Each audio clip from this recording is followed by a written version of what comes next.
Hi guys, welcome back to my YouTube channel.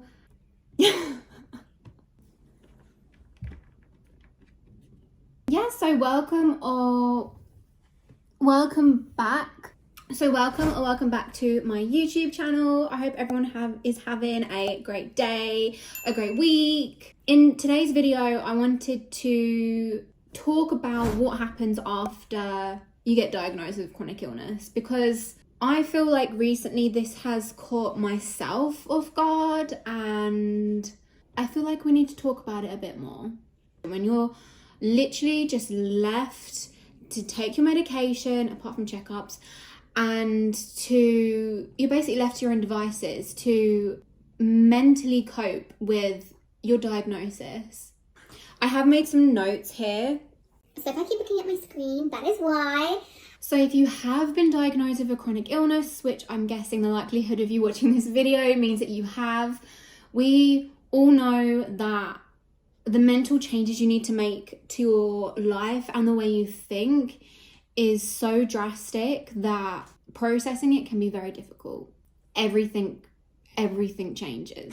Now, if you haven't watched my videos before, hi, I'm Charlie. I have a chronic illness. I have ankylosing spondylitis. It is a form of rheumatoid arthritis. It develops first in the bottom of your spine and then eventually affects other joints around the body. The gaps between your bones gets inflamed and damages your bones, and then causes your bones to overgrow, and in doing so causes your bones to fuse, which essentially leaves that joint to not work at all. This is just a side note. I like to try and plan out what I want to say beforehand, and when I was typing the last section out, explaining what ankylosing spondylitis or AS is, I just started to cry, because I haven't actually thought about what it is in a long time, and it's scary. So it just goes to show that I haven't really come to terms with having this illness yet. But anyway, my first thing, I'm just tired. Mentally and emotionally tired. I'm tired of feeling pain and fatigue. I'm tired of doing my injections every week, which is my medication for my AS. I'm just tired of doing that. I don't want to do it anymore. I'm tired of people judging me and thinking I'm fit and healthy and assuming I can do the same things that they can do. Absolutely tired of wishing I didn't have this chronic illness, of wishing that I had my life before this chronic illness. So like my overall thing for this video is I'm just tired of having to change the way I think. So let me express on a few of those points. I'm tired of experiencing fatigue or pain and not feeling like a normal person. I don't want to do this anymore. But being chronic, I have it for the rest of my life. So that in itself, to process, is tiring. My body has changed. It's not the same as it used to before. And I need to adjust my mind and my way of thinking to cope and reflect that. If you can't tell already, I am very tired and exhausted. Physically, emotionally, of trying to adjust my life around this chronic illness.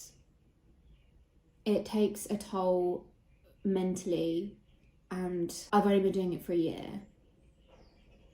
So one of the other things that I'm struggling with is my medication. So I've been on Benapali for I think the last 9 months, since March of this year, 2021, and it is helping. I haven't had a flare-up since I've been on my medication, which I am very much grateful for. It is allowing me to live that normal life. I have actually worked out roughly how many injections that is. It's about 40 injections. Side note, the people that have to inject themselves for whatever reason every single day, I admire you. Like it's just so brave. So this whole journey of learning to inject myself properly and doing it for 9 months has again started to take its toll. When I first started doing my medication, it took me about an hour to actually pluck up the courage to inject myself. And when I learned and got braver and got used to the pain, it's not that you get used to the pain. I think it's that you know what the pain's going to be like, so it's not that scary anymore. But when I got to know the pain and got braver, I was like almost excited to do my medication because it made myself so proud that I could do it quicker than an hour. And that didn't last very long. I then started having thoughts of like, I don't want to do this anymore. It's just so draining. I don't want to have to put myself through pain. And you just go in cycles of thinking, but the injection pain is like, 10 seconds compared to your AS pain. I think I'm too stubborn not to ever do my injection. For me, injecting myself once a week is a constant reminder that I have a chronic illness. Again, it takes a toll on your mental health. The injections hurt so much. That also brings me on to my other point, is that I have started to feel my AS in my right ankle. Why can I feel it in my right ankle? Because I'm on this medication that I take every single week that fucking hurts. Why am I still feeling my AS pain in my body? Like, my medication is meant to help me, and when I do feel my aches and pains, I don't know how to explain it. Maybe I feel let down, and to state the obvious, knowing that my AS is essentially getting worse because I can now feel it in my ankle. No one prepares you for that. Like, it's upsetting and it's not very nice hearing you have any sort of illness. You're almost reliving that again when you feel the aches and pains getting worse or in a different area of your body. It's just there's just no other way to explain it. It could get worse, and then when it does, processing it is a lot harder than you think. And then when you feel these pains, you're thinking, is it my fault? Am I resting enough? Am I eating the right food? Am I doing the right things? And putting the blame on yourself isn't a healthy way to think, obviously. So one of the ways I have tried to cope with that is detaching the AS from myself and attaching it to almost its own person. So when I do feel my AS pain, I think of him as like a friend that is living in my body, and I have him for the rest of my life, and he's not going anywhere. He's very temperamental, probably has a bad temper, and he will show up and pop up whenever he wants to, and it's on him. It's not my fault. And that has actually really helped me to not blame myself. I'm not crazy, I promise. It's just, that has really helped me. So my next point is the classic thing of, oh, you look sick. I never thought that this would be a thing that I would talk about, that I would let affect me. The first time I experienced this, I didn't know what to say. I froze and it took me off guard, which again, something no one prepares you for. I have a few stories of my experiences that I've been through, and one of them was when I was at work. A lady had actually knocked something on the floor really close to where I was working, and I could see this lady. She was maybe like 60s, 70s. Maybe she had arthritis as well. But it was very obvious that this lady had something wrong with her. And she didn't pick this thing up that she dropped on the floor. So then I went and picked it up, and she turned around to me and said to me that, sorry, love, I have trouble bending down. It's very painful for me. And I just froze. I was I didn't even know what to say to her. I was shocked. That was the first time I also felt like I needed to justify myself and that I'm the same as her. And then another time is when I had just finished work and I was exhausted, and to get to my car I use a lift, and it was around one of the times that restrictions were still quite heavily in place, so we were only allowed one person in the lift at a time, and I got to the lift first, and as I was waiting for the lift, a lady came behind me and she had a buggy. So I walked into the lift, and then I turned around to face the lady who was behind me in the queue, and she was just like, you know, you can always use the stairs. This time I was just so pissed off. Like, don't be rude. You never know what's going on in anybody's life. Like, do not be rude to anybody. She assumed again that I was fit and healthy and I was an inconvenience to her because she couldn't get in the lift 2 minutes before she actually could. And then I actually turned around to her and told her I have rheumatoid arthritis. I don't think she believed me, because then she turned her head as the doors were closing and was shaking her head and laughing. She was laughing. The first story was, it didn't offend me.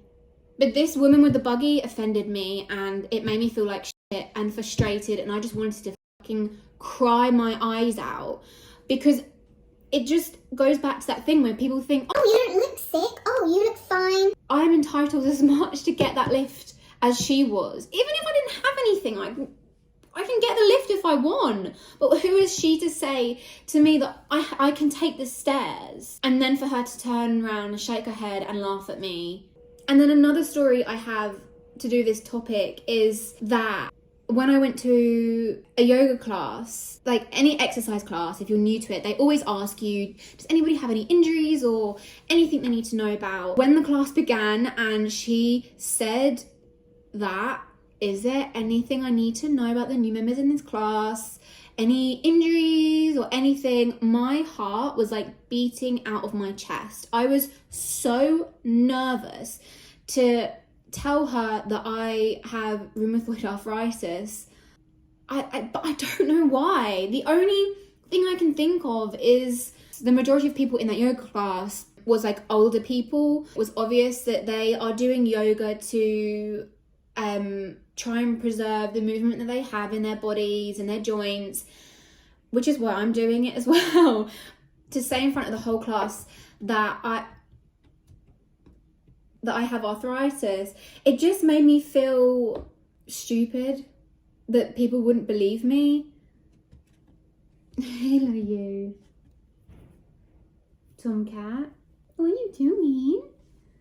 Oh, you come on this one. Come on this chair. Good boy. Yeah, so to say that in front of the whole class to the yoga instructor, it just felt like after these other experiences, I was like worried that people wouldn't believe me, or I don't know, but I was so nervous. So